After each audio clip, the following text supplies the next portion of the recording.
Woi, aku dapat ulang torang. Di mana lagi kalau bukan woi Podstream. Nah, sudah lihat toh, aku dapat ding sapa ding torang pe bintang tamu narasumber malam ini. Hari ini torang mau bahas masih seputaran HKSR. Ini kan ada part 3 toh. Jadi malam ini part 3-nya. Dan malam ini kita membahas sesuatu yang serius. Tapi ya nggak boleh tegang, santai aja. Santai kita. Tapi kalau itu harus tajam. Setajam apa kan? Silet. Oke, malam ini kita akan membahas temanya adalah menggapai keadilan seksual dan reproduksi. Tanggapan mengenai Permenkes nomor 2 tahun 2025. Apa itu? Kita mau bahas di malam ini. Tapi sebelumnya, orang memperkenalkan dulu para narasumber kita pada malam hari ini. Dari sebelah kiri saya dulu dengan Jenny Wahani.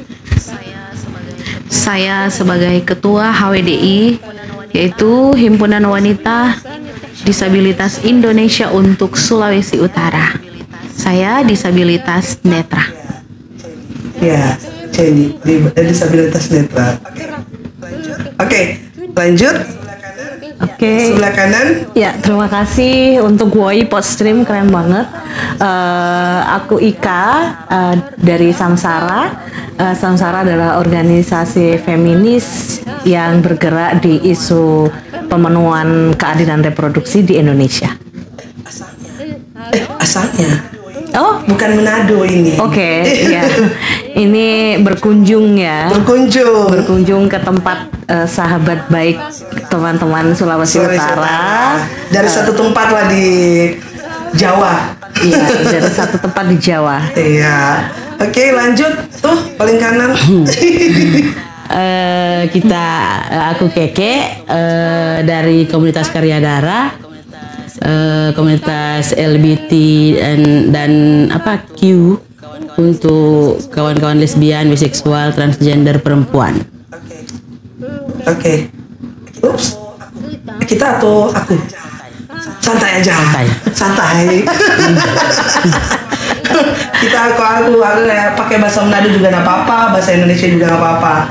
Jadi malam ini kita akan membahas tentang Permenkes itu yang tadi, Permenkes nomor 2 tahun 2025. Itu kita sedikit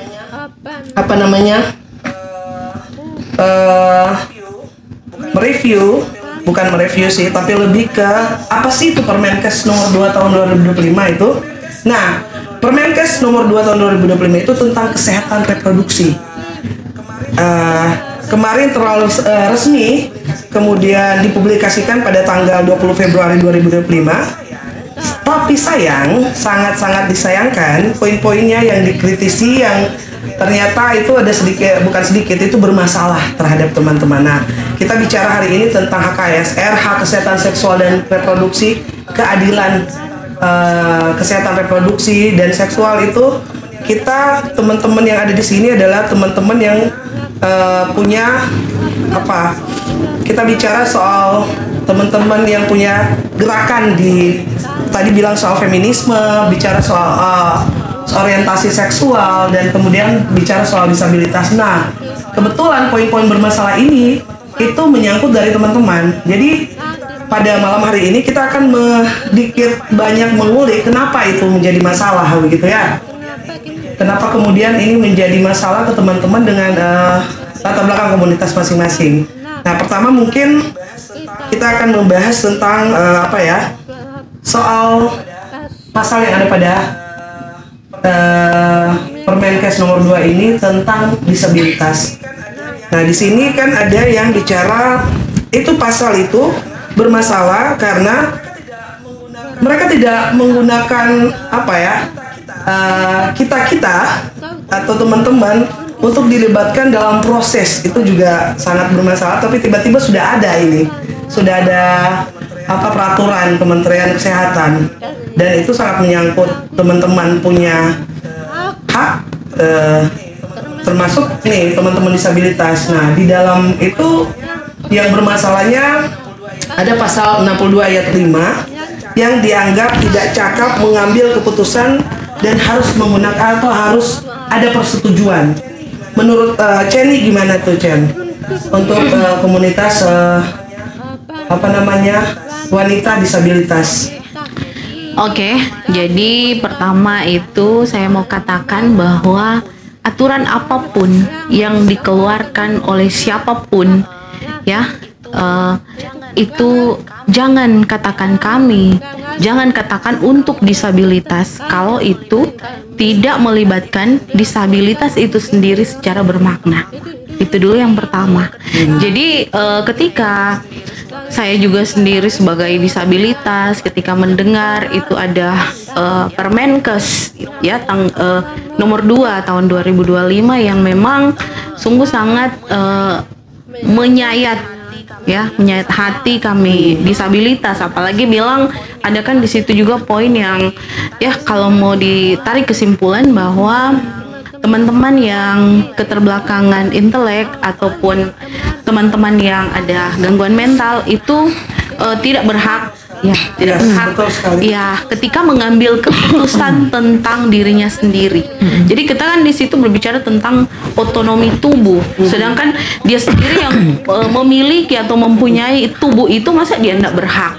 Itu kan salah satu diskriminasi di situ toh. Berarti memang pemerintah dalam hal ini tidak melibatkan disabilitas itu secara bermakna ketika mereka itu membuat suatu produk aturan undang-undang yang ada di negara ini. Itu memang sangat gimana ya mau bilang, sangat menyakitkan, sangat mengecewakan, dan terus terang kami juga adalah kaum disabilitas, wanita disabilitas itu sungguh sangat menolak dengan peraturan yang ada ini. Seperti itu. Iya, dan memang juga soal keterlibatan ya. Iya. Tidak melibatkan secara bermakna teman-teman disabilitas dalam hal untuk peraturan-peraturan ini. Jadi untuk teman-teman disabilitas mental lah, contohnya kita kan orang kasih paling mudah juga tuh.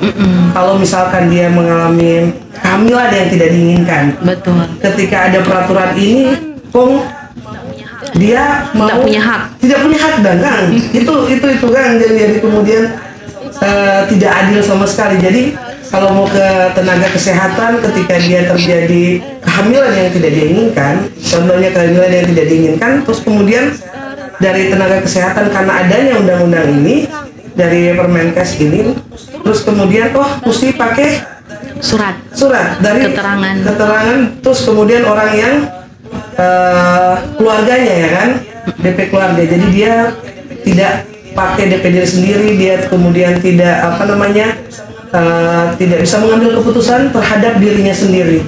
Menurut Ceni itu memang sangat diskriminatif dan berbahaya juga terhadap tubuh perempuan ya. Aturan mencabut hak dia sebagai perempuan. Oke. Ini baru tentang teman-teman dari aturan di Permenkes nomor 2 tahun 2025 ini, itu baru satu tuh bicara soal disabilitas. Nah, nanti kita sambil kita bisa diskusi aja. Nanti kita bahas satu-satu dulu, dan kemudian di sini ada teman Keke, dia itu dari komunitas Karya Dara yang bicara tentang SOGI SC. Jadi teman-teman yang diskriminasi terhadap orientasi seksual dan identitas gender tuh. Nah, kira-kira Keke bisa menjelaskan pasal-pasal mana tuh yang kemudian menjadi permasalahan untuk teman-teman dengan orientasi seksual dan identitas gender nih? Kalau di kawan-kawan SOGI SC sendiri, pasal-pasal yang bermasalah itu ada di pasal 52, kemudian pasal 54 dan pasal 56.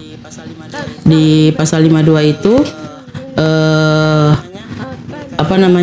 mereka bilang bahwa menempatkan orientasi seksual itu sebagai gangguan atau disfungsi. Padahal kan sebenarnya sudah dikeluarkan dari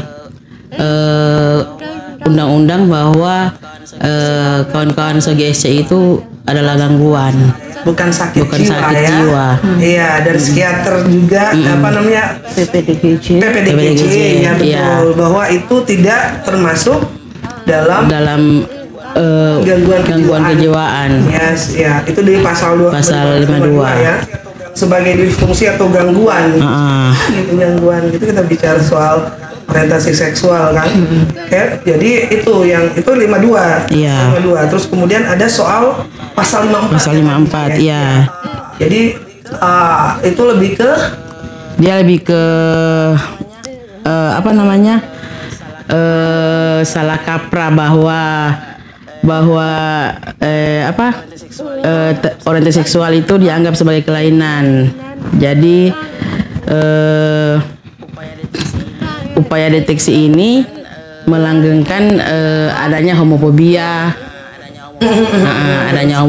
kemudian diskriminasi makin meningkat. Iya pasti ya. Korektif ya, mempromosikan korektif paksa terhadap orientasi seksual. Jadi memang itu jadi kelihatan akan lebih banyak lagi orang yang membenci. Iya kan? Dengan adanya itu pasal itu, apalagi hubungannya mungkin nanti kita tanya lagi, itu hubungannya dengan perempuan. Ketika teman-teman LGBT juga mengakses layanan kesehatan seksual, ketika kemudian dibilang bahwa itu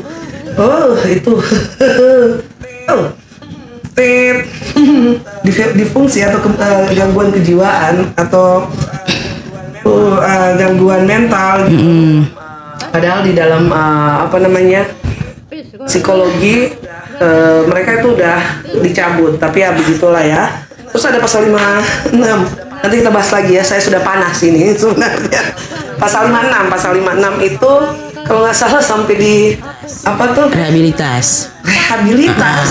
Wow. Kalau dalam bahasa lain seperti terapi konversi. Kalau bahasa lainnya itu kayak ini juga ya, jadinya kayak di rukiah. Kalau misalnya di dalam agama ya. Iya, dan itu menurut Keke gimana tuh? Teman-teman komunitas lah dia itu istilahnya. Sangat tidak manusiawi sih sebenarnya. Karena menganggap bahwa kita ini kemasukan setan. Tuh. Jadi memang kemudian pasal ini kenapa bermasalah? Jadi ketika terjadi kekerasan seksual, ketika terjadi mereka harus mengakses mengakses layanan kesehatan untuk reproduksi misalkan. Ketika ada pasal ini, mereka dengan gampang mendiskriminasi teman-teman juga. Tidak, ngana kok karena ngana bahasa sini ebong. Karena ngana itu nyanda bisa saja gitu. Kita tidak menutup kemungkinan, karena apalagi di ruang kita ngerti sendiri ya bagaimana kemudian teman-teman dengan orientasi seksual dan kemudian identitas ini belum juga tuntas, diskriminasinya yang luar biasa, apalagi betul. Dengan aturan-aturan yang kemudian bicara soal hak individu mereka secara otonomi tubuh gitu. Nah itu memang panas lagi aku ini. Nah mungkin nanti kita tahan dulu. Setelah ini kita masih ada Kak Ika. Kita ngobrolin tentang layanan gitu. Nah jadi soal di situ juga kan ada bahasa yang soal layanan kesehatan terhadap layanan aborsi. Nah Kak Ika bisa jelaskan nggak sih itu pasal-pasalnya kemudian yang memang benar-benar menggreget dan bermasalah itu di apa gitu loh? Kalau dari Permenkes itu sendiri ya, pembacaan analisa yang kami punya itu Permenkes ini itu tidak hanya 1, 2 dan sekian yang bermasalah. Tadi udah ya dari teman-teman dari Keke, dari KCNI juga dari sisi disabilitas itu tidak memastikan bahwa tiap orang punya hak gitu ya, mencabut hak orang dengan disabilitas. Untuk teman-teman dengan ragam orientasi seksual itu juga begitu, malah ada upaya-upaya yang dia lebih legitimate gitu ya di aturan. Nah, kalau untuk layanan aborsi Iya, layanan. di PMK ini hasil dari atau turunan dari, jadi PMK 2 tahun 2025 ini itu kan keturunan dari PP 28 tahun 2024. Yes. PP 28 ini dia itu turunan dari Undang-Undang Kesehatan. Yes. Nah, Undang-Undang Kesehatan itu sedari dulu ini Undang-Undang Kesehatan revisi ya, dan Iya. kemudian Undang-Undang Kesehatan yang sebelumnya di 2009 itu sebetulnya sudah memuat soal aborsi. Nah, ini sebenarnya juga sekaligus mungkin ada banyak yang masih salah paham gitu kan, ada banyak yang masih mengira kalau aborsi itu enggak sepenuhnya dilarang, sepenuhnya Yes. tidak dibolehkan. Enggak, dari dulu, dari 2009 kita tuh sudah ada gitu, ada aturan yang bicarakan soal aborsi, meskipun waktu itu masih sangat terbatas di usia kehamilannya, dalam kehamilan maksimal 40 hari. Nah, kemudian ada perubahan di KUHP kita, di situ sudah disebutkan ada lama kehamilan maksimal 14 minggu untuk korban perkosaan, tindak pidana kekerasan seksual, dan juga untuk situasi darurat medis. Jadi itu sudah banyak berubah gitu. Nah, muncullah Undang-Undang Kesehatan ini, dia kan kemudian perlu istilahnya merujuk tuh pada KUHP karena dia sudah hadir lebih dulu ya KUHP daripada Undang-Undang Kesehatan. Nah, kemudian dia wajib gitu, istilahnya wajib karena bagaimanapun layanan aborsi itu kan bagian dari upaya kita untuk bisa menjadi sehat gitu. Nah, itu yang perlu juga karena stigmanya di aborsi itu sangat kuat ya, yang itu selalu disebutkan sebagai itu kan pasti untuk nanti malah menderita, berbahaya dan yang lain gitu. Kita harus cek itu apakah dilakukan secara metode yang direkomendasikan atau tidak gitu kan. Nah, dia di undang-undang si PMK ini kemudian dia muncul sebagai turunan atau aturan dia yang lebih teknis. Nantinya sebetulnya ini harusnya ada yang lebih teknis lagi. Tapi kan kalau kita lihat di PMK-nya aja dia bermasalah. Nah, ini terus nanti akan seperti apa nih turunannya? Berarti akan lebih jelas lagi gitu kan. Nah, kalau untuk isu aborsi, untuk layanan aborsi itu dia PMK ini tidak secara jadi kalau kita mau lihat tuh urut-urutannya ya sudah ada bagus tuh di KUHP, muncul di Undang-Undang Kesehatan. Nah, jadi secara komitmen dia nggak jelas apakah ini sebetulnya mau diberikan, mau disediakan atau tidak. Kenapa? Karena di dalam PMK cara atau tahapan yang disyaratkan untuk tadi orang dengan situasi darurat medis, dalam kondisi kekerasan seksual, dalam kondisi perkosaan, itu syarat yang muncul itu sangat sangat rumit gitu. Jadi misal orang harus secara akumulatif itu mendapatkan surat-surat keterangan. Jadi kayak ada surat keterangan penyidik yang menyebutkan bahwa dia itu terduga atau surat dugaan korban kekerasan seksual misal gitu. Kemudian ada surat keterangan dokter, ada surat keterangan dari konseling, kemudian nanti masuk ada tim pertimbangan. Jadi sekian banyak tahapan itu, kemudian kita punya limitasi di 14 minggu itu juga kalau dari apa yang kita punyai selama ini ya jadi bertanya-tanya ya, kalau yang disusun itu sedemikian panjang dan rumit, itu bisa jadi orang nggak bisa mengakses dong gitu. Jadi itu poin yang dari aliansi itu yang kami kritisi gitu, karena kemudian nggak bisa istilah kalau dalam kondisi kekerasan seksual itu kan ada situasi di mana dia kemudian harus sesegera mungkin ya mendapatkan layanan. Kemudian dalam kondisi darurat medis saja itu dia masih dituliskan kalau harus ada persetujuan suami. Gitu. Jadi ini posisinya darurat medis nih, dia ada dalam kondisi darurat. Jadi darurat medis tetap harus ada persetujuan suami ya. sangat apa ya istilahnya ya, mungkin yang dipikirkan adalah ya pasti kan itu harus ada, kalau misal itu tidak diinginkan gitu kehamilannya, atau misal kondisinya tidak memungkinkan gitu untuk dilanjutkan, ya tentu saja harus ada tindakan gitu ya. Tapi kalau kemudian harus dengan diwajibkan, ya wajib dengan gitu. Persetujuan suami. Kalaupun tidak ada persetujuan suami harus dengan keluarga, itu kan lagi-lagi siapa sih yang hamil kalau begitu gitu. Siapa yang nanggung tuh? Siapa yang menanggung kehamilannya gitu? Apakah suaminya? Apakah keluarganya?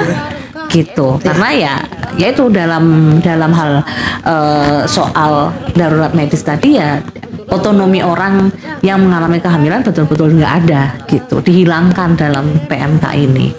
Wah, itu syarat akumulatif itu yang kalau misalkan kita bicara soal darurat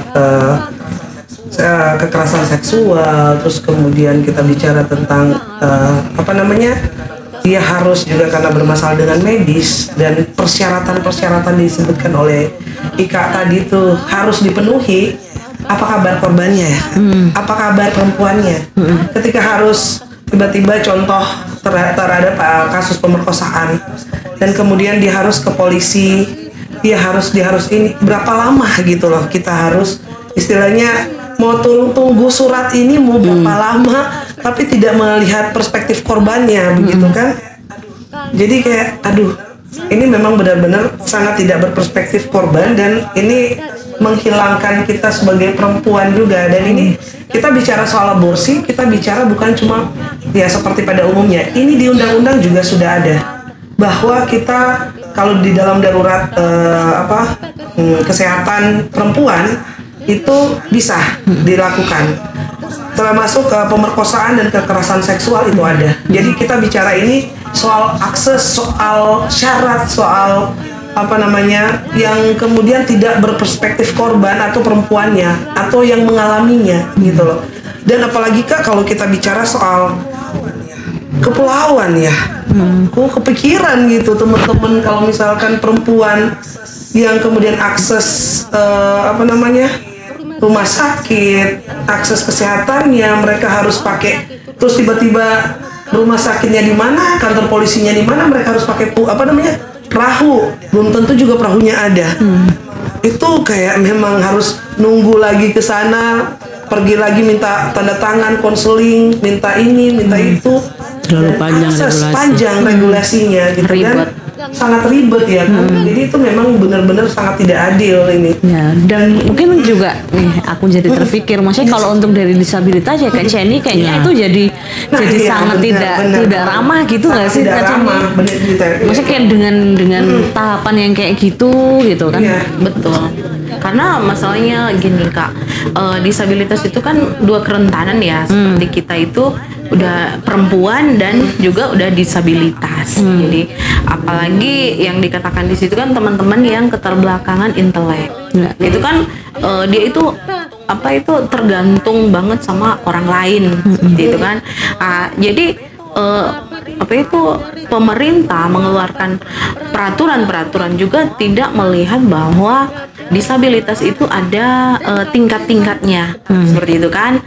Jadi itu ada seperti maaf ya, untuk intelek itu kan ada yang mampu didik, mampu latih ataupun idiot. Jadi kan teman-teman kita itu yang kayak mampu didik seperti itu, berarti dia itu bisa secara akademik mungkin ya hitungan 1 sampai 10 mungkin itu bisa. Jadi kan dia bisa mengenal diri sendiri, dia tahu seperti itu kan. Jadi pemerintah langsung pukul rata. Jadi disabilitas kayak tadi mampu didik ya? Iya, mampu didik sebenarnya seperti itu kan. Bisa ngambil keputusan lah. Seperti itu, betul. Mampu latih juga kan, dia boleh membantu diri sendiri, iya kan, seperti itu. Walaupun secara akademik itu mungkin dia kurang punya kemampuan seperti itu. Apalagi misalkan ketika terjadi kasus kekerasan seksual dan pemerkosaan ya. Betul. Aduh, itu yang memang gimana ya ini? Itu yang sangat sangat mengiris ketika mendengarkan peraturan Permenkes itu yang nomor 2 tahun 2025. Wow, terus langsung disahkan tanpa memikirkan ya keberadaan disabilitas itu sendiri, tanpa melibatkan disabilitas yang bisa diajak kerjasama, ya kan, seperti itu. Tapi mereka dengan lantang membicarakan tentang hak disabilitas, bayangin itu. Iya. Seperti itu memang. Memang luar biasa. Iya, Panas realitanya. ini realita yang terjadi. Dan kita harus pick up, kita harus bisa kemudian ini harus digugat gitu loh. Apalagi kita di daerah ya Kak. Mungkin bicara ini mungkin banyak orang yang tidak tahu, tapi dampaknya luar biasa loh, guys. Di mana-mana. Iya. Dari mana-mana, dan perempuan yang menjadi korban. Jadi ketika kita memberikan informasi bentuknya seperti ini, podcast ini adalah bentuk campaign juga. Kayak kita kasih tahu apa sih sebenarnya ini, itu karena sangat berdampak. Jadi kalau ini bukan terjadi juga karena misalkan orientasi seksual teman-teman disabilitas, tapi semua perempuan. Betul. Ini kemudian bisa berdampak kepada semua perempuan yang kemudian mempunyai bermasalah dengan kesehatannya, mungkin dengan kesehatan dalam arti reproduksinya, perlu tindakan cepat, tapi harus pakai suaminya untuk ini, untuk syarat-syaratnya. Halo, lu teman-teman disabilitas, apalagi teman-teman ini tiba-tiba aja itu kayaknya kalau pasalnya yang ini kayak 54 itu ya, 56 ya, konversi apa hubungannya gitu. Tiba-tiba di dalam Permenkes kesehatan apa hubungan, kita bingung loh. Jadi hubungannya kesehatan sama konversi tiba-tiba, maksudnya itu akan menuju ke situ sih sebenarnya. Tapi kan dengan bahasa-bahasa yang ada di dalam masalah itu, bahwa teman-teman dengan itu karena mereka sakit mental atau jiwa, gangguan seksual, disfungsi, gangguan seksual. Halo, maaf, Anda siapa? Gitu ya. Masa dia nggak punya hak terhadap tubuhnya sendiri gitu kan? Aduh. Jadi kayak kita juga kondisi di daerah ya seperti sekarang ini, kita belum lagi bicara tentang di pulau, mungkin di pusat atau misalkan di pusat pemerintahan ya, entah Jakarta atau teman-teman, kita bisa ngobrol sama-sama, kita bisa itu, dan apa langsung ke pusatnya. Teman-teman kayak kami di daerah, teman-teman kayak teman-teman yang di kepulauan, gimana nasib mereka gitu, teman-teman perempuan itu. Padahal akses aja belum jelas, ngomongin tentang tubuh apa-apaan ini. Dan juga kalau untuk yang kepulauan itu yang sangat disayangkan juga di dalam PMK ini, dia tuh lokasinya dia harus ada di vaskes tingkat lanjut ya kalau nggak salah. Jadi yang kalau kita mau bicara di kepulauan ya bisa jadi tadi yang dia bilang, harus pergi dulu dia nggak cuma perahu kecil, pasti itu harus perahu besar gitu kan. Kalau dia pindah dari pulau yang kecil gitu, dia harus mengakses ke rumah sakit yang utama di mungkin di kota kecamatannya atau mungkin di kota kabupatennya gitu. Padahal belum lagi layanan kalau kena stigma. Betul, nah itu dia. Teman-teman itu juga stigma dan diskriminasi ya. Coba mungkin teman-teman yang nonton ini nanti cuma paling ini deh, kasih bayangan deh. Kita mungkin di daerah atau di kota atau di mana kita punya akses. Coba perempuan yang kemudian mendapat kekerasan seksual, terus kondisinya ada pendarahan, dia di pulau kecil, terus kita harus pakai syarat akumulasi itu.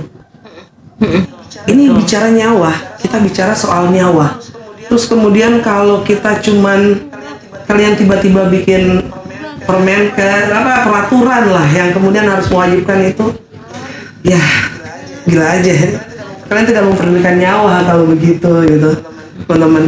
Jadi kondisi memang ini harus disuarakan, apalagi kita di Sulawesi Utara. Ini juga harus benar-benar kita gimana ngobrolnya, kita bikin aliansi khusus, karena memang ada teman-teman disabilitas, ada teman-teman orientasi seksual, termasuk juga perempuan gitu kan. Kita harus ada satu wadah untuk mendiskusikan ini. Saya berani bicara karena saya perempuan gitu, karena itu urusan otonomi tubuh saya gitu. Tapi bagaimana dengan perempuan yang tidak bisa bicara, istilahnya itu juga teman-teman disabilitas. Yang kadang haknya Tulis. itu kayak dipasung, Ya. seperti itu toh. Ya. Jadi kayak dicabut, dipangkas. Ya. Itu seperti apa kira-kira toh? Apa Ya, teman-teman tuli misalkan. betul. Terus terjadi ini, sedangkan layanan kesehatannya aja carut marut gitu. Ya. Tidak akses untuk disabilitas, untuk perempuan disabilitas. Sulut ini.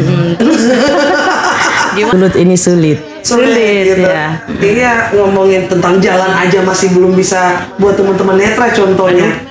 Apa kayak kemarin bicara soal jalan untuk akses ke layanan kesehatan aja nggak ada yang ramah terhadap disabilitas, belum punya JBI juga terhadap teman-teman tuli, Tuli, betul. teman-teman jalan untuk teman-teman daksa, teman-teman yang fisik, udah ngomongin tubuh kita, kadang-kadang agak-agak bermasalah ya. Kadang-kadang kiring-kiring. Kidding ente ya.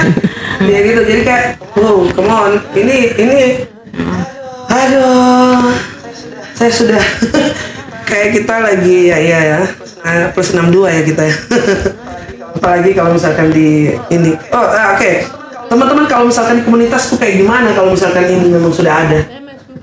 Kira-kira apa yang kemudian kayak Jenny yang sudah paham kita habis hasil diskusi ini, kira-kira apa yang kemudian bisa di ini? Apa ya istilahnya untuk dibagikan lah ke teman-teman. Ya, otomatis kita ya tidak bosan-bosan lah untuk memberikan pemahaman kepada teman-teman bahwa kita perempuan dan kita disabilitas, kita harus berjuang untuk hak kita, iya kan? Itu apalagi berbicara tentang tubuh kita. Jadi saya sendiri sebagai disabilitas juga, saya kadang kayak merasa bahwa seandainya saya yang di posisi itu, seandainya ya, jadi otomatis saya akan berontak. Tapi gimana kalau saya juga nggak punya nggak punya ruang, atau saya nggak punya hak, atau saya nggak punya kekuasaan untuk saya berbicara, atau saya bilang ke dia.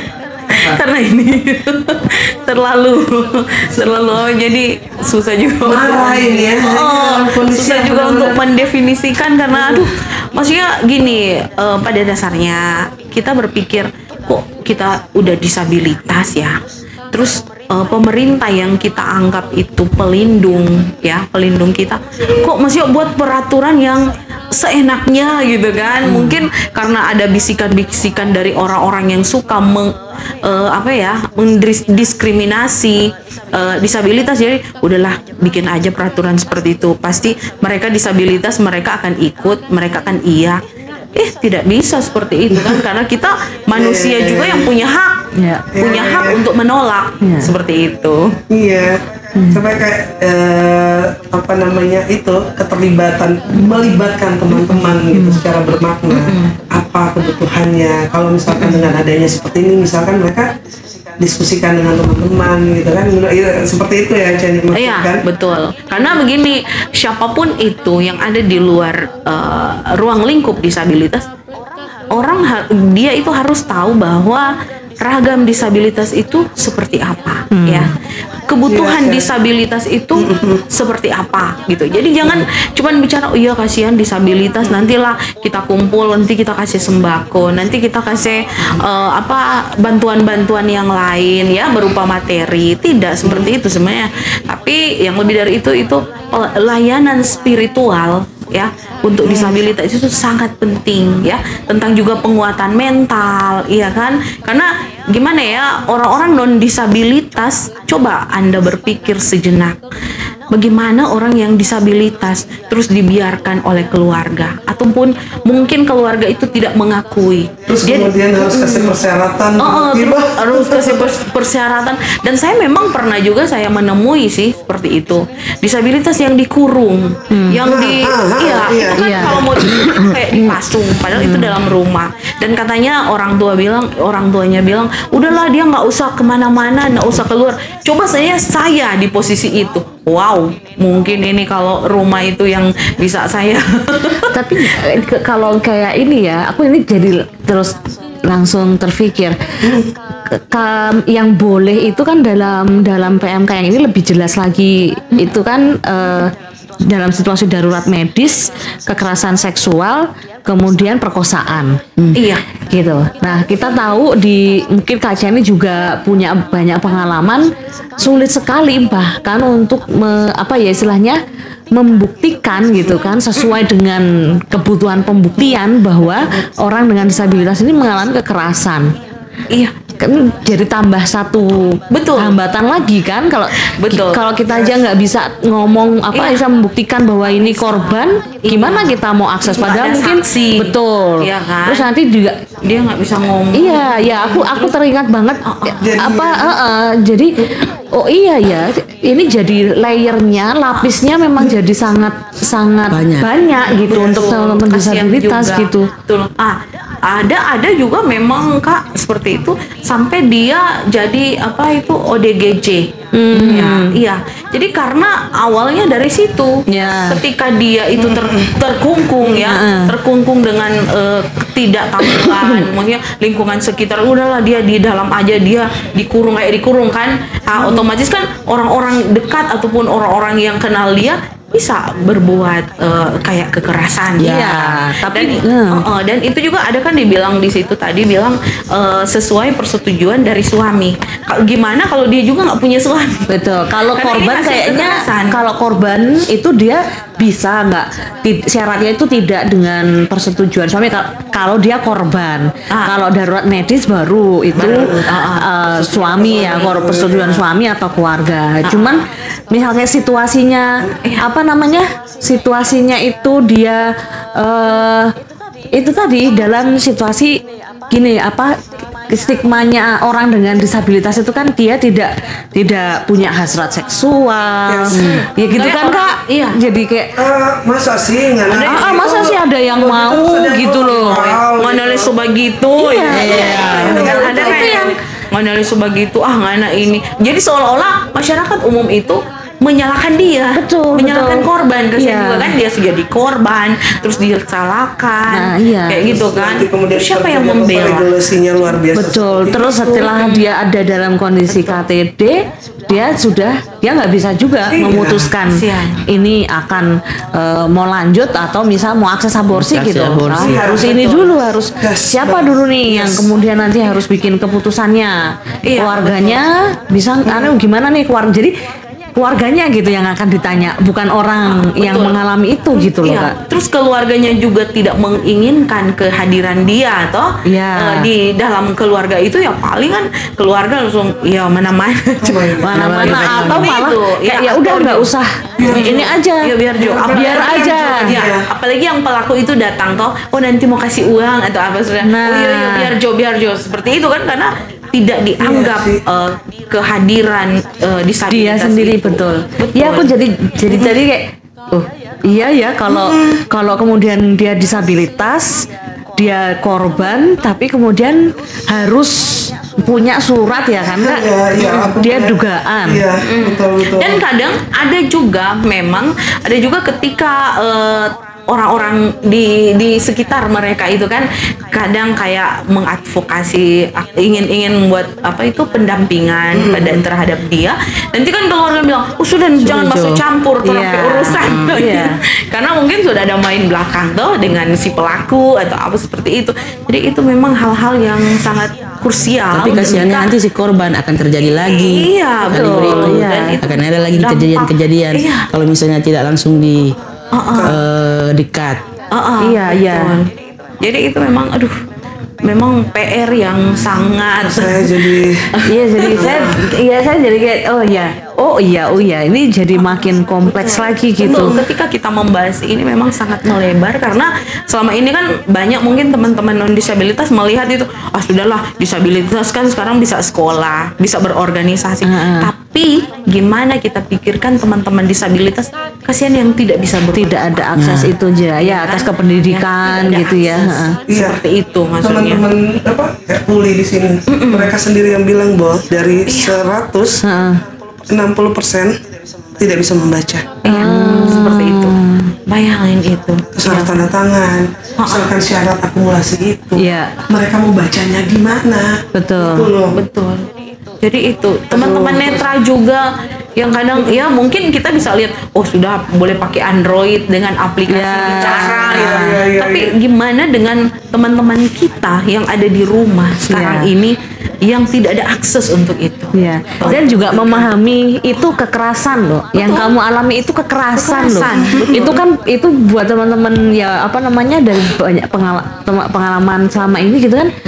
Kita mengidentifikasi itu tuh kekerasan atau bukan aja itu udah satu tahapan yang kita belum disayangkan pelaku itu orang dekat dia, kayak keluarga, itu seperti itu kan. Kenapa dia tidak sekolah? Kenapa dia tidak bermasyarakat? Oh sudah kesian dia nak dapat liah, gitu kan? Ada memang seperti itu. Belum lagi ekonomi misalnya. Nggak mampu. Apalagi dia itu punya bersaudara lebih dari satu. Sudah Jo yang bukan disabilitas Jo yang mesti sekolah. Kalau dia sudah Jo, dia kok mau sekolah for apa? Gitu kan? Aduh, memang sangat disayangkan ketika ada seperti itu dan orang-orang stakeholder atau yang lain-lain yang pemangku kepentingan itu tidak mampu untuk mengeluarkan dia dari zona itu maksudnya. Kasihan, sangat disayangkan. Makanya itu adalah PR kita juga untuk memang betul-betul kita harus memperjuangkan. Tapi kita berjuang otomatis orang-orang yang ada di permukaan, yang ada di luar rumah. Bagaimana dengan orang yang ada di dalam rumah betul Kak? Iya, itu juga betul banget tuh. Itu betul Kak. Benar. Jadi itu yang kita pikirkan. Oke. Aku kok jadi kayak ini loh Kak, jadi kayak ketika langsung gelap. Iya benar-benar gelap ya, benar-benar gelap. Jadi gelap kayak, itu siapa punya?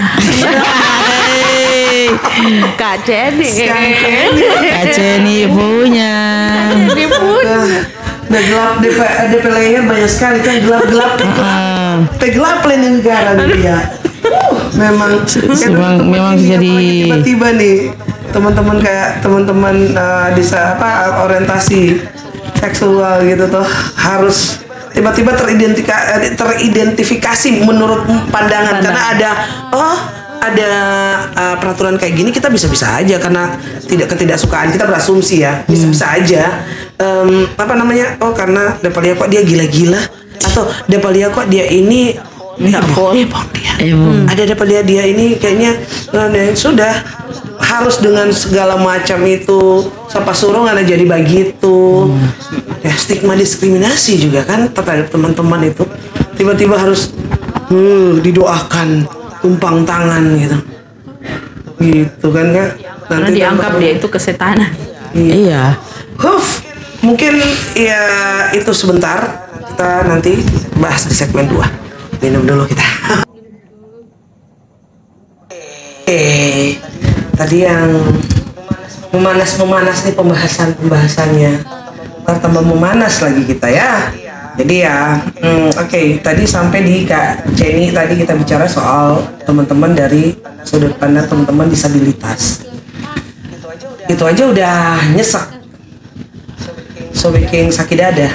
Nah sekarang kita mau itu ke teman-teman dengan orientasi seksual gitu dan identitas gender. Ketika kemudian ada Permenkes nomor 2 tahun 2025 ini apa yang kemudian pandangan dari teman-teman gitu komunitas? Kayaknya stigma dan diskriminasi di layanan itu makin meningkat. Yes. Kemudian banyak orang-orang dengan orientasi seksual dipaksa dan dibawa untuk berdoa terapi karena mungkin dianggap kelainan jiwa atau gila begitu. Dan kayaknya kita kawan-kawan komunitas semua itu butuh untuk duduk bersama, tidak lagi memandang payung ini payung itu. Jadi kita sama-sama duduk diskusi, kemudian bisa melebarkan isu ini ke kawan-kawan lain biar punya satu misi bersama kita sih untuk satu suara bahwa yang mana kita harus menolak adanya Permenkes ini. Oke. Ya jadi solusi selanjutnya seperti apa ya, diskusi-diskusi kecil untuk teman-teman komunitas dulu untuk menyebarkan informasi. Karena isu ini sangat rentan sih sebenarnya untuk kita komunitas begitu. Di Sulawesi Utara Ya. juga belum banyak. Belum ada. Belum ada, bukan belum banyak. Belum banyak, bukan ada. belum ada sama sekali. Yes, betul sekali. Jadi mungkin bisa setelah ini kita bisa itu.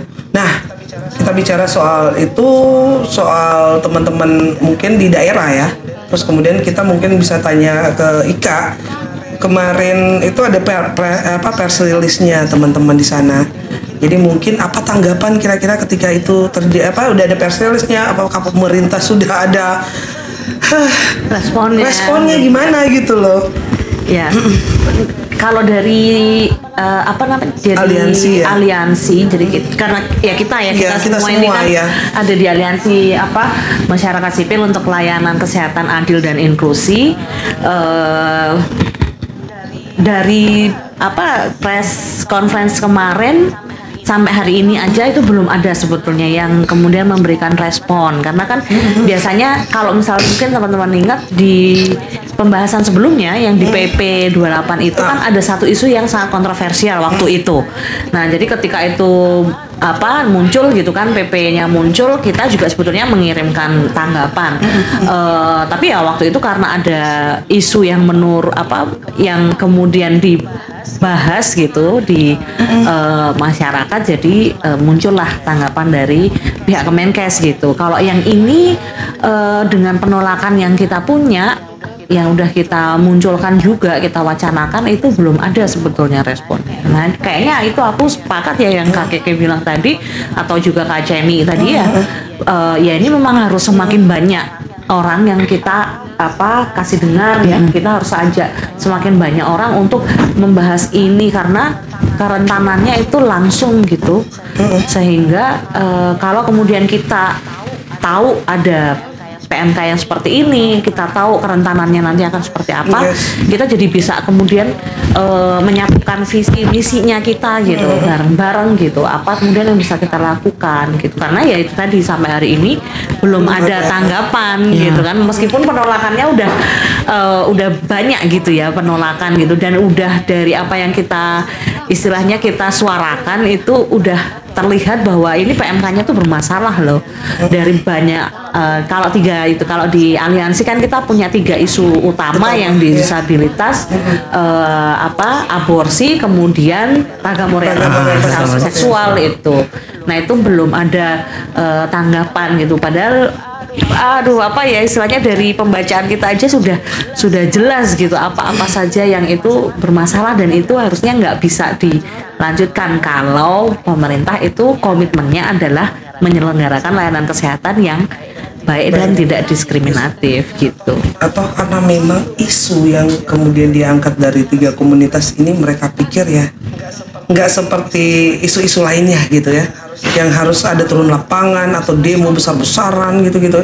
Ya, we know kalau kita sudah marah juga bisa jadi seperti itu. Karena yang dilihat sekarang kan seperti misalkan teman-teman dengan ragam orientasi seksual tuh, secara di negara kita tuh pasti kan kalian tuh siapa? Kalian tuh bukan siapa-siapa. Tapi kan maksudnya ini tuh kerasa banget karena kemudian stigma yang ada di antara kita bertiga. Maksudnya kita ada di isu ya, isu disabilitas, isu aborsi, dan isu ragam orientasi seksual ini, isunya tuh kan masih sangat di stigma gitu. Sama-sama di stigma gitu kan. Kita kan dianggap kenapa kamu kalau ngomong aborsi gitu, atau disabilitas gitu kan. Yang tadi Kak Ceni cerita, ya udah dipasung aja, dimasukkan panti aja, apalagi di ragam orientasi seksual gitu. Jadi itu stigma. Kalau tadi Kak Ceni bilang ini apakah harus turun terus, kemudian penolakan tuh kayaknya kita tuh udah ada banyak ya, dan kita secara kontinu gitu harus diteruskan sebetulnya penolakan ini gitu, kritisan terhadap PMK ini. Tapi itu tadi kita ini tuh udah rentan gitu karena stigma yang diberikan kepada kita gitu loh. Itu kayak ya kan, misal kayak gini, ada isu kayak gini pasti nanti kontroversi ya kan, di pembicaraan gitu. Ngapain itu ngomongin, padahal nggak ada yang harusnya kita luruskan, harusnya kita sampaikan ini isu yang semua orang itu punya kerentanan untuk bisa mengalami, dan ini gitu bukan cuma isu yang kayak yang kita bicarakan itu misalkan disabilitas, terus kemudian ragam orientasi seksual dan aborsi gitu. Jadi ini akan kena ke semua perempuan gitu dan orang yang berkapasitas hamil ya. Misalnya kalau hamil. Kita bicara identitas gender, seksual Tadi upaya-upaya yang kemudian dilakukan untuk itu jadinya mungkin seperti itu kita udah dengar aja tadi kayak Kak bilang soal di sana aja kita tidak direspon ya kan betul. Kita di daerah ya seperti apa yang tadi Keke bilang juga basing-basing ke basis ke komunitas kita juga bisa kita ngobrolin bersama. Kita pasti punya cara, kita yakin sekali media sosial juga punya cara. Itu juga salah satu cara kita untuk bersuara gitu. Itu penting sekali. Ini podcast juga adalah bagian dari cara untuk menyuarakan hak kita gitu. Kita tinggal kemudian bertemu atau kita kemudian mengkampanyekan ini di masing-masing komunitas. Itu sepertinya harus kita lakukan dan gencarkan gitu. Melibatkan banyak teman-teman yang benar-benar berempati dan simpati terhadap kita. Yang tulus. Kalau simpati ada di warung 5.000. Yang perlu adalah empati. Betul. Empati kita itu yang perlu kita lakukan. Ya, apalagi kita di daerah ya. Kita harus punya kita bisa kemudian melakukan ini. Kita bisa karena dari perbincangan ini aja saya sudah sesak ini. Kita udah kayak pening ini. Apalagi teman-teman di pulau, apalagi teman-teman juga dengan itu disabilitas yang dipasung, apalagi teman-teman yang kemudian orientasi seksualnya berbeda gitu.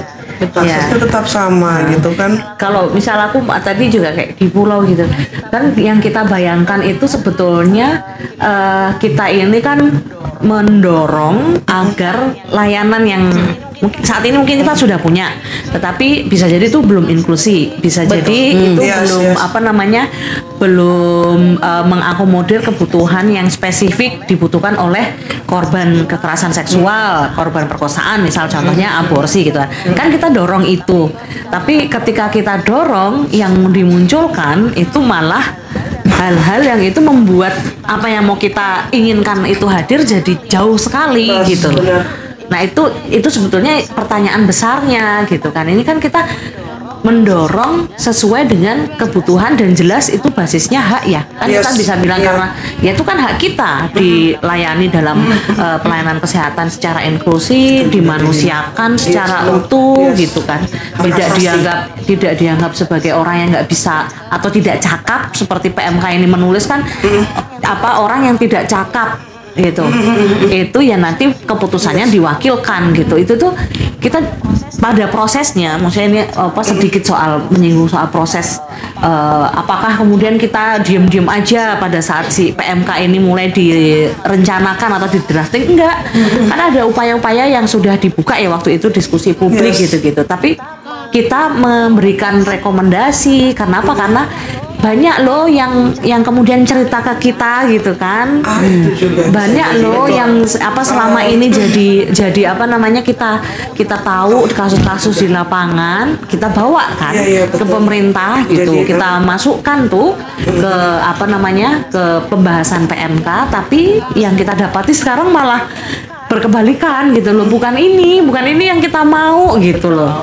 Jadi aku kira kalau dalam konteks ini kenapa kok malah jadi penolakan? Iya, karena kami pernah bawa yang itu sesuai dengan apa yang selama ini kita perjuangkan di lapangan gitu. Kita tahu sulitnya korban perkosaan, korban kekerasan seksual membutuhkan layanan kesehatan aja, belum sampai ke aborsi, dapat kondar aja, misal kontrasepsi darurat, itu kayak sesulit apa gitu kan. Kemudian pengalaman pasal aborsi di aturan yang sebelumnya itu kan nggak pernah bisa kita akses. Nah ini ada kesempatan nih berubah, kan kita mengharapkan ada perubahan yang baik gitu. Tapi kok mundur sekali ini? Ini rasanya lah kenapa jadi perubahannya berbalik?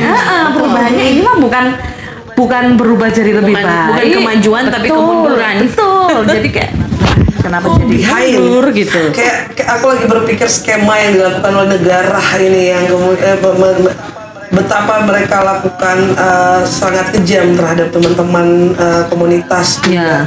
itu entah skema yang kepentingan apa yang ada di dalam situ gitu. Tapi kita bicara soal nyawa, martabat manusia, hak asasi gitu loh. Betul. Ya. Mau di bagaimanapun orientasi seksual, teman-teman disabilitas, kita bicara soal martabat kita sebagai manusia, hak asasi kita yang kemudian itu kalian seperti itulah. Jadi tapi memang kalau kita mungkin ada tambahan sedikit dari, ya aku ikut diskusi juga karena memang harusnya jadi host ya. Jadi ikut diskusi untuk menambah lagi kita, untuk menggali lagi supaya lebih karena kayak Jenny nanti balik di komunitas, kita akan sama-sama gitu, kita sama-sama mendampingi juga, kita juga bisa survei loh nanti gitu. Betul. Kesalahan teman-teman dari komunitas misalkan, kita buka informasi, kita buka kayak hotline informasi gitu, kalau ada apa-apa bicara soal kesehatan perempuan aja, kita nggak usah terlalu implisit bicara soal aborsi misalkan.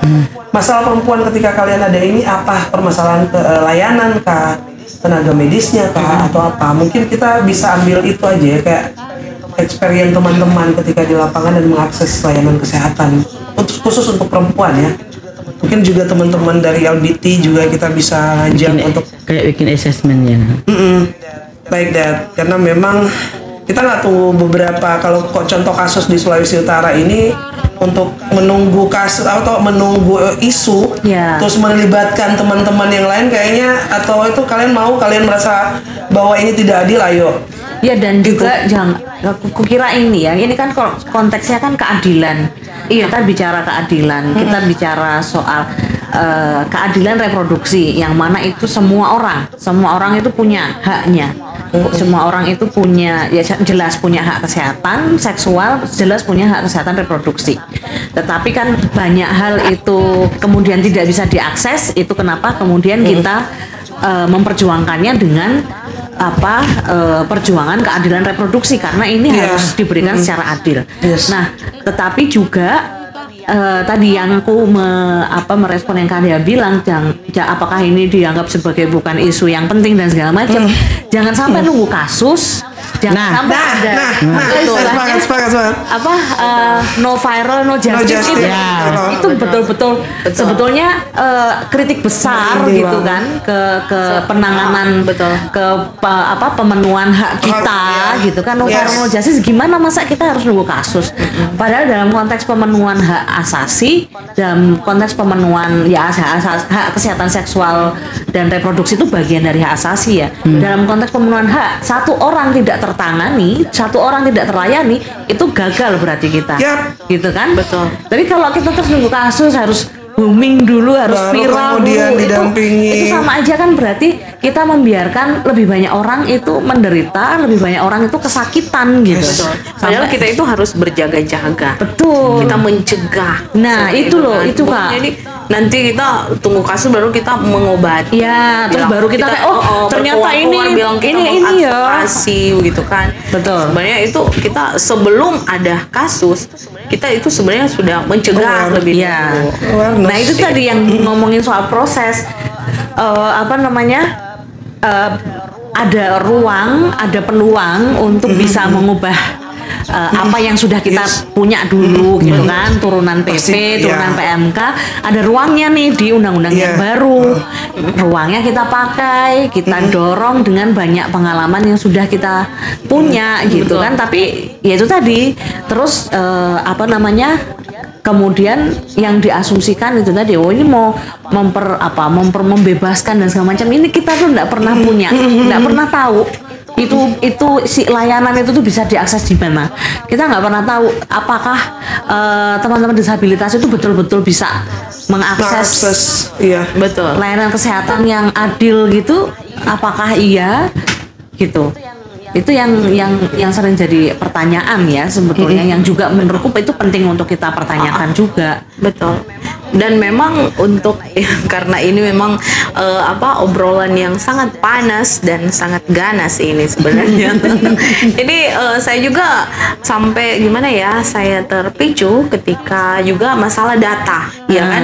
Kita pasti kalau kita berbicara tentang banyak hal yang telah kita bicarakan tadi, otomatis kita kembali ke data kan.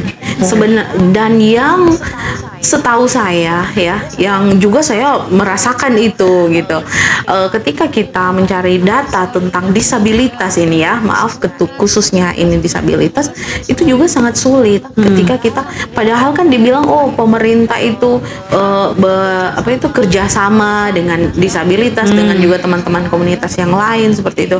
Jadi pemerintah itu kita anggap orang tua kita, pelindung kita, kayak gitu kan. Nah, tetapi ketika kita juga mencari data kita sendiri, kadang ribet itu kadang Kak. Jadi mereka itu harus bilang katanya, harus ada surat resmi dari organisasi A, B, C dan sebagainya. Padahal kalau kita mau pikir, kita harus mencari data dan juga kadang dipersulit seperti itu. Jadi terus apalagi ada juga pejabat-pejabat atau penyelenggara negara itu kadang mereka bilang, kami juga belum mengerti ini apa disabilitas, ya Tuhan. Padahal kan itu sudah jelas yang diatur dalam Undang-Undang Nomor 8 Tahun 2016. Seperti itu kan. Yang memang di Sulut ini juga diturunkan, ada turunannya itu Perda Disabilitas Nomor 8 Tahun 2021. Sebenarnya itu yang harus diperhatikan gitu. Bersama juga teman-teman komunitas yang lain tuh, kayak teman-teman keke juga kan. Jadi kita sebenarnya harus kerja bersama dan untuk kedepannya ya, saya sebagai disabilitas, marilah kita bekerja sama dan kita menghilangkan tuh stigma, diskriminasi, gitu, menghapus sekat gitu, dan betul-betul ada penyetaraan, inklusi. Jangan kita cuma bilang-bilang inklusi. Banyak yang belum mengerti apa tuh inklusi. Ketika nanti duduk sama-sama baru kita satu, kita sama. Pas udah di luar kita berbeda lagi seperti itu kan. Jadi itu memang nanti HWDI kemudian memprakarsai juga, walaupun sama-sama tapi kita bikin itu sama-sama itu ya. Boleh ya kan? Boleh. Yes, itu jadi ada tagline yang kemudian kita, beberapa hal yang kita dapat di sini bahwa kita bicara soal bukan cuman kita, tapi kita bicara tentang banyak orang. Ya. Jadi bukan bicara soal isu-isu yang menurut banyak orang juga bahwa ini isu-isu yang apa sih, sensitif, atau isu-isu yang ini harus diperjelas dan kita berjuang untuk otonomi tubuh kita juga gitu. Nah, segala macam regulasi yang kemudian dibuat itu tidak melibatkan teman-teman, terus kemudian dengan seenaknya membuat peraturan yang tidak melihat kita gitu sebagai perempuan. Dia nggak lihat layernya, tapi kemudian ya jadi itu yang harus kita harus kita turuti dan harus kita patuhi gitu di dalam aturan-aturan itu. Nah, mungkin dengan podcast kali ini kita juga mendapat kesepakatan yang sama untuk khususnya teman-teman di Sulawesi Utara. Kita bisa sama-sama ya, mungkin yang akan nonton ini kita sekat-sekat itu dihilangkan seperti yang dibilang oleh Ceni. Kalau bicara soal keadilan, kalau bicara soal kalian ngomong tentang keadilan, kalian bicara soal diskriminasi dan stigma. Ketika ada isu yang bicara soal itu dan mau tunggu korban dulu, please pikirkan lagi yang kalian bicarakan tentang keadilan itu sendiri. Itu sih sebenarnya. Jadi kita sama-sama bongkar semua sekat gitu, kita bicara karena kita pikir, apalagi teman-teman aktivis itu ya di Manado ini banyak dan mereka paham itu. For me, buat aku sendiri, kalau misalkan kita bisa duduk bareng dan kita bisa itu kayaknya lebih kuat. Ya, betul. Lebih kuat dan bisa nggak ada sekat-sekat atau misalkan ego dari masing-masing ini lembaga misalkan atau organisasi misalkan atau apa, kita bicara tentang kemanusiaan, kita bicara tentang hak asasi manusia, kita bicara tentang perempuan. Mungkin seperti itu ya. Kita ada tambahan lagi nih, sepertinya mungkin dari teman-teman. Closing statement satu-satu. Oke. Jadi mungkin teman-teman sudah mau berakhir segmen kita tentang podcast hari ini. Kita akan dari Ceni, dari Keke dan dari Ika mungkin akan memberikan closing statementnya. Oke, mulai dari Silakan. Kecen. atau Keke dulu deh. Tadi Keke. Ya. Keke dulu. Kalau kita pakai closing statement, jangan pernah merasa aman karena orang tidak aman-aman saja. Aduh. Kok gitu? Takut banget. Kayak Babe ini kan. Iya juga sih. Iya lagi. Jangan pernah rasa aman, orang nyana aman. Iya nyanda. Iya, nyanda aman sih. Iya. Dan itu sisa semuanya. Kok jadi ngam banget kita ya. Closing aja Iya, udah. iya nih. Sudah. Atau nanti Kak Ceni gimana? Oke. Kalau dari kita, closing statement dari kita yaitu jangan pernah katakan itu untuk kami disabilitas ya, kalau tidak melibatkan kami secara bermakna. Dan marilah kita merajut kebersamaan itu, karena kekuatan ada di kebersamaan kita yang ada di Sulawesi Utara khususnya ya. Siapapun kita, pokoknya siapapun kita, pasti kita ingin hidup yang lebih baik. Dari saat ini, marilah kita hilangkan ego, kita hilangkan sekat, dan kita tetap ada dalam inklusi, dalam kebersamaan dan penyetaraan. Oke. Insya Allah. Mantul. Silakan Kak. Iya, aku mau mengambil ruang untuk mengajak mengajak semua siapapun yang mengikuti podcast ini untuk meletakkan aborsi sebagai bagian dari hak kita, gitu, sebagai manusia gitu, karena itu adalah bagian penting dalam kita bisa mendapatkan situasi kesehatan yang utuh gitu. Karena seringkali aborsi itu kan dilekati dengan stigma yang itu justru menjauhkan orang-orang yang membutuhkan, karena kalau kita mau bicara soal aborsi itu semua orang yang punya kapasitas untuk hamil itu seharusnya tahu bahwa itu adalah bagian yang nggak bisa dipisahkan dari pemenuhan hak reproduksi gitu ya. Nah, karena ini nggak enaknya adalah kita kemudian harus ketemu ketika ada taruhlah dalam hal ini PMK gitu, kemudian kita baru menguatkan gerakan, baru kita merapatkan lagi nih barisan kita. Tetapi sementara ya dalam proses-proses yang sebelumnya tuh sebenarnya sudah banyak sekali, maksudnya tidak perlu lagi ada lebih banyak orang yang itu tidak bisa mengakses haknya, tidak perlu lagi kita menunggu tadi lebih banyak korban itu harus mendapati kesakitan yang berlipat ganda karena tidak bisa mendapatkan layanan kesehatan. Jadi yuk kawan-kawan semua kita pakai ruang ini untuk semakin merapatkan gerakan kita gitu ya, karena ini adalah bagian dari perjuangan masyarakat sipil juga gitu. Isu aborsi bukan isu tubuh satu orang per orang, ini isu keadilan, ini isu yang sangat jelas diskriminasi kelasnya juga gitu. Jadi ayo deh kita lebih banyak orang harus juga bicarakan soal ini gitu. Thank you Kak.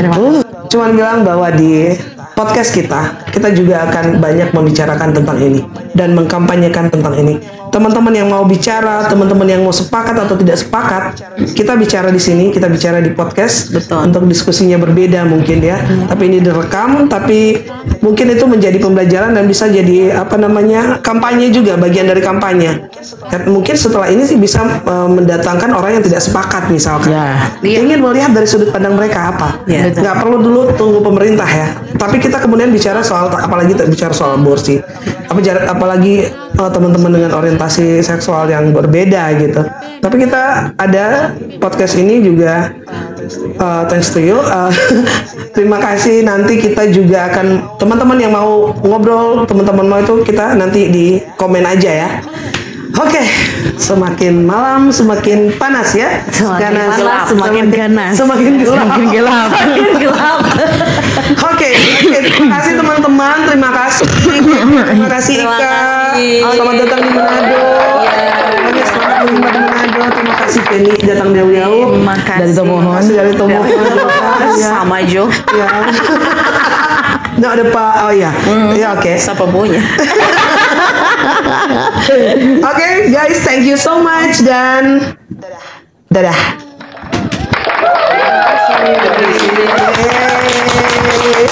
Hidup Kak Ceni.